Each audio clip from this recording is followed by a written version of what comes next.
there guys, this is Obsidian Chill. Got another video for you today. This is the video I do practically every DLC, just showing the Max Augment stats, everything you can look forward to once you have a full vendor set, the full OP items, everything like that. At least from a MIT DPS perspective, to kind of give you an idea of what you're looking at. So we can kind of jump into that here. Disclaimer, it always comes up in the comment section. I don't expect anyone to use the amount of replay badges that I do to get this set this quickly. It's not necessary. You know, you can still complete all the content without being max CR. I do it just because, you know, we wait, 3 to 5 months or more between all these DLC breaks, and having a new DLC out, it just gives you something to do. I never had an issue with replay badges. I understand the concept behind them. You don't have to use them, but to me, if something new is out, like there's new feats to get, there's new gear to get, there's new rotations to try it, higher might, all this kind of stuff, it makes the game interesting again because there's something to play for. And that's why I spend, a ton of replay badges, because I just play the content all the time. If I'm online, I'll be doing raids all the time or alerts or whatever. So I spend the replays because it gives me something to do. So we'll jump into that here. So basically this is going to be the full elite set with the vendor jewelry. We've got the one-handed sword, that's the OP head that obviously you guys should have from the previous DLC, neck, the OP back, which is highlighted in my previous video, if you want to see how you get the breaktooth tiers for that. We've got the chest, legs, rings. This is just my AoE melee loadout, so I've got I don't have the vendor trinket yet, not necessarily. I think it's like an extra 100 might or something for 12 seconds. I'll eventually get that because I'm saving up for the regular set as well.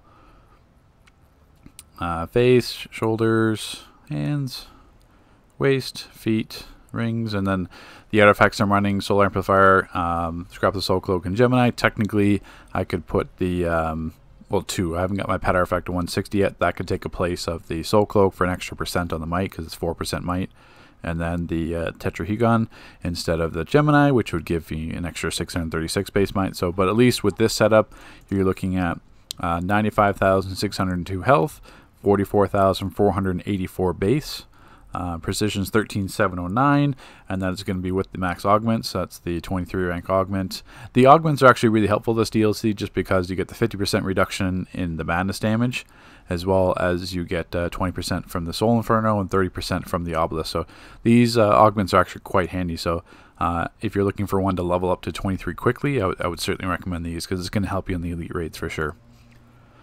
They're about just over 1 million experience, 1,080,000, 1,090,000, and then the 4 bottom augments, these are all about 1.3 mil in terms of experience to get to 237, but each one's going to be the 485 might and the 669 health. So like I said, it's 44, 484, and then if I technically at least put the Tetra on to get the increase there, then your base might's looking at 45,349, and I'm sitting at a base of 100,000 health. So there are going to be some players that run the Tetra instead of the Gemini or instead of the Soul Cloak, so that's kind of what you're looking at there, over 45,000 base might. So we can kind of hop to content. Actually, we'll show you the gen mods first, and then we'll hop to content here to show you what actually the might's going to be looking like if you're actually in content with those the 6% buff on the augments. So we'll kind of quickly just speak to the generator. So the health generator mods. If you're a tank class, I would certainly recommend health, 1293 health.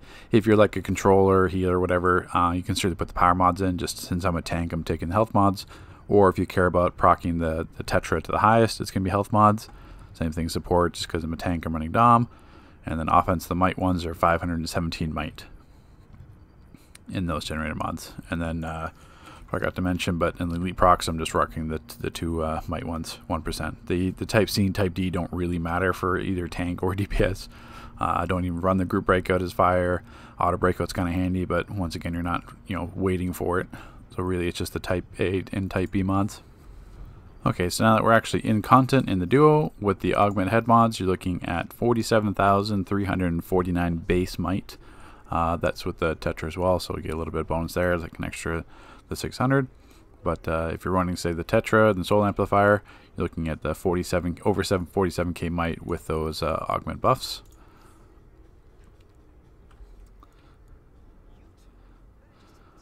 And then once this cutscene finishes, we will take an Omega, we'll take a Nitro, so you can kind of see what the increases with those will be.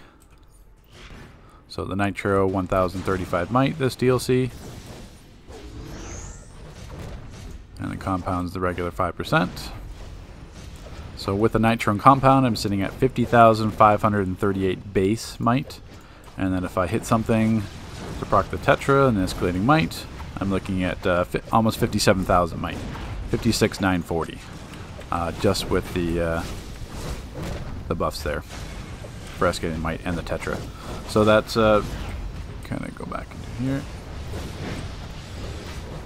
So basically, if you're thinking of like the Madness buff in Shatter Gotham Elite, then you're going to be sitting at closer to, I think I've seen 65,000, 65 to 70,000. That's what you're going to be seeing in that content there. Thanks for watching, guys, and stay tuned for my next video.